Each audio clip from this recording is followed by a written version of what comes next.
Welcome back to Hangar Garage, and it's another 240 video. The last time I touched this car was late last year, and I was waiting on a part from Australia for the transmission. That still has not yet shipped out, and I'm getting bored. So I went to the local hardware store, and I got some JB Weld and a little piece of plastic that measures out to the same exact diameter as the hole in the transmission. So I'm going to try and band-aid it for now, and then once the actual part comes in, then I'll change it out. But I really want to just kind of clear this garage space for now. And there we have it. That should hold, I think, for now. That's actually very similar to the plug that was in there when I got the car, and it was cracked and it was leaking. So this might actually hold even with the engine running. So I'll give it some time to dry and then drop it down and give her a rip. And I almost forgot, I got a box of color match spray paint that I'm going to try and throw on the bumpers and the side skirts and the spoiler. But as it's below freezing outside, I think I'm going to hold off on that because I don't think the paint's going to look great. Like, it's spray paint, so it's going to look terrible anyways, but I'm trying to give it the best chance at being less bad.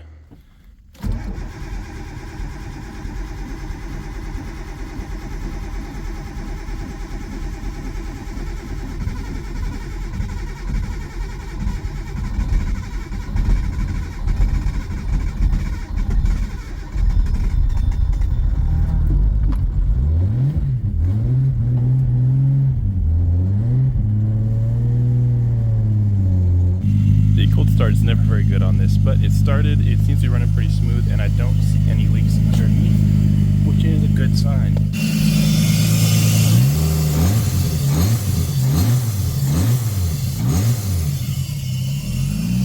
So far the leak is good. Taking on this first drive in quite a while. This clutch is not easy.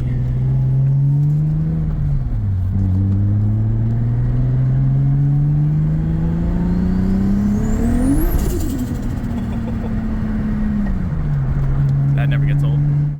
Seems to be doing a little better. I don't have much traction out here. That was smooth with the clutch.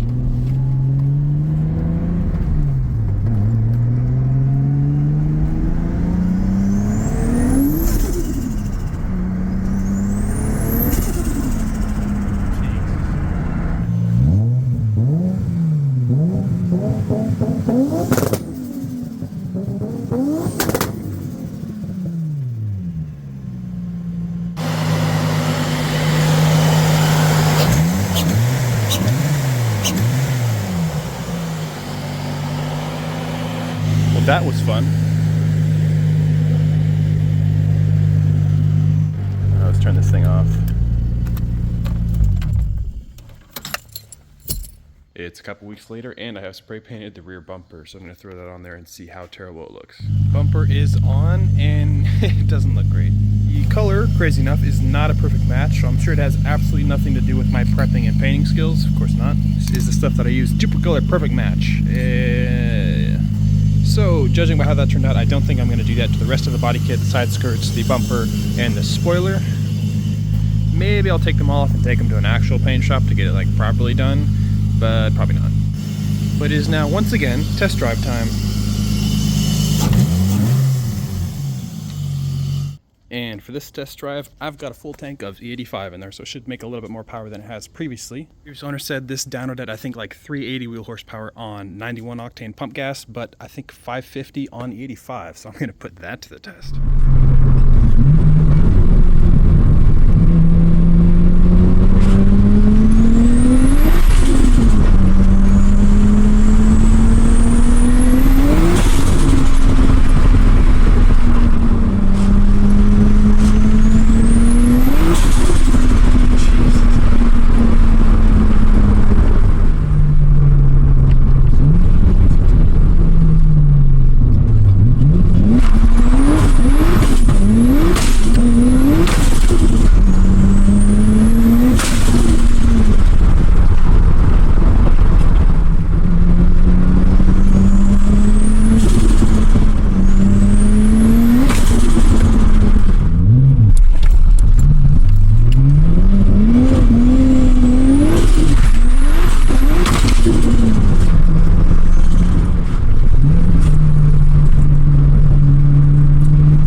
drive complete. I've got both the bumpers on. I need to align the front bumper a little bit better. It sags a little bit. And I put the hood on, obviously, but I still haven't put the hood pins in, so I need to do that. Hood pins are in. Bumper is adjusted. It's not perfect because this bumper is kind of wonky, but I got it as good as it's going to get. So that's going to do it for this round of messing around with a clapped out 240 with a big engine. I'm currently waiting on valve stem seals, and my fingers are crossed that that is the issue causing the smoke, because it only happens when you're decelerating or coasting in gear. But until next time, I'm going to go park this in a garage and probably not drive it a whole lot because I drive this thing like an idiot. But thanks for watching.